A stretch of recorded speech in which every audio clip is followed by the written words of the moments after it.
Assalamualaikum, selamat pagi anak-anak ibu semua. Sebelum kita memulai pelajaran pada hari ini, sebaiknya kita berdoa terlebih dahulu. Berdoa dimulai. Selesai. Untuk absensi hari ini, silakan diisi pada link yang telah ibu kirim di WhatsApp. Materi yang akan kita pelajari di pertemuan hari ini adalah tentang proses pencucian, di mana proses pencucian kompetensi dasarnya memahami pencucian dan melakukan pencucian. Adapun tujuan pembelajarannya, yang pertama memahami pengertian vaksin, manfaat dan tujuan pencucian. 2. Mengidentifikasi bahan-bahan pembersih cucian. Ketiga, mengidentifikasi peralatan pembersih cucian. Keempat, memahami proses pencucian dan melakukan proses pencucian. Sebelum melakukan proses pencucian, yang harus dilakukan pertama kali adalah marking. Marking adalah proses penanda pada pakaian agar tidak tertukar dengan tamu yang lain. Proses marking ini dilakukan dengan dua cara, yaitu manual dan mesin. Yang harus kita perhatikan dalam penandaan adalah yang pertama, nama dan nomor kamar tamu. Yang kedua, letak pemasangan tanda pada pakaian.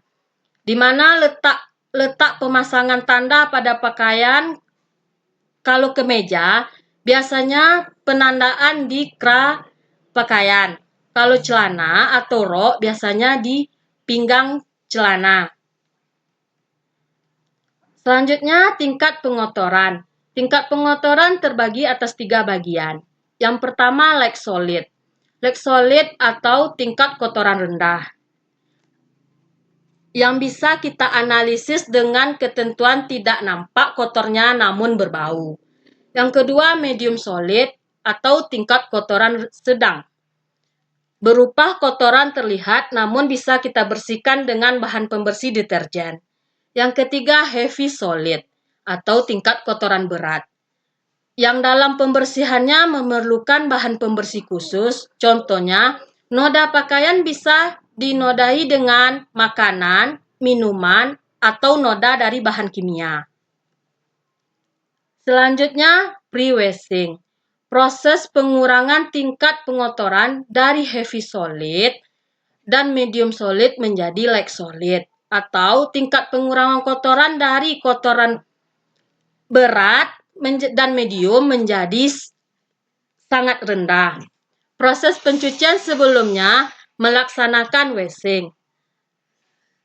Setelah pakaian dipisahkan dari pre-washing, ini berupa spot removing dan soaking. Di mana spot removing adalah proses penghilangan noda pada pakaian dengan tingkat pengotoran heavy solid atau tingkat kotoran berat. Proses spot removing ini bisa dilakukan secara manual dengan menggunakan alat spot removing mesin, dengan bahan pembersih yang disesuaikan dengan jenis noda yang menempel pada pakaian. Selanjutnya, soaking. Soaking adalah proses pengurangan tingkat pengotoran dengan cara merendam pakaian. Hal ini dilakukan dengan tingkat kotoran sedang atau medium solid. Selanjutnya, proses washing. Proses washing ini adalah tahapan pencucian setelah pre-washing, di mana pakaian sudah dalam kondisi like solid. Like solid, proses washing ini terdiri dari yang pertama washing itu sendiri, rinsing, dan extracting. Washing adalah proses pembersihan pakaian dari tingkat kotoran like solid atau tingkat kotoran rendah menjadi bersih. Yang kedua, rinsing. Proses pembilasan setelah proses washing dengan beberapa kali pembilasan. Umumnya 3-5 kali pembilasan, tergantung jenis tekstil yang dicuci. Pembilasan pertama biasanya dibilas dengan air bersih untuk menghanyutkan deterjen pada pakaian. Pembilasan kedua menggunakan bahan pembersih sour, yaitu menetralisir sisa deterjen yang masih melekat pada pakaian.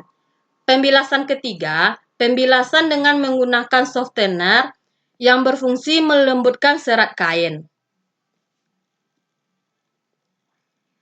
Selanjutnya, extracting. Extracting adalah proses rinsing pakaian melalui proses extracting atau pemerasan untuk mengurangi kadar air pada pakaian dari basah menjadi lembab.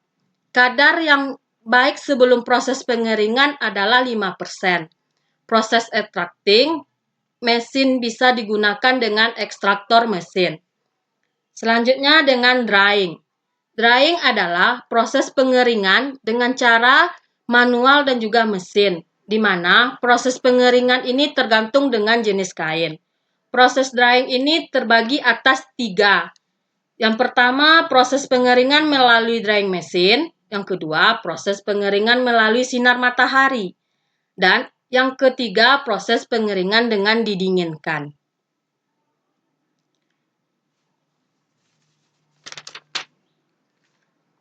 Baiklah anak-anak ibu semua, demikianlah paparan mengenai proses pencucian. Selanjutnya, anak-anak ibu akan mengerjakan tugas praktek mandiri, di mana tugas tersebut lakukanlah langkah-langkah proses pencucian dengan tingkat noda sesuai pilihan masing-masing.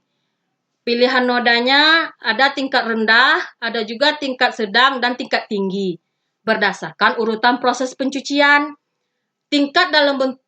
Tugas dalam bentuk video kemudian bisa dikirim melalui WhatsApp atau email. Ananda juga bisa mengakses link video YouTube untuk lebih mengetahui proses pencuciannya. Sekian dan terima kasih. Selamat belajar. Tetap jaga kondisi kesehatan. Assalamualaikum warahmatullahi wabarakatuh.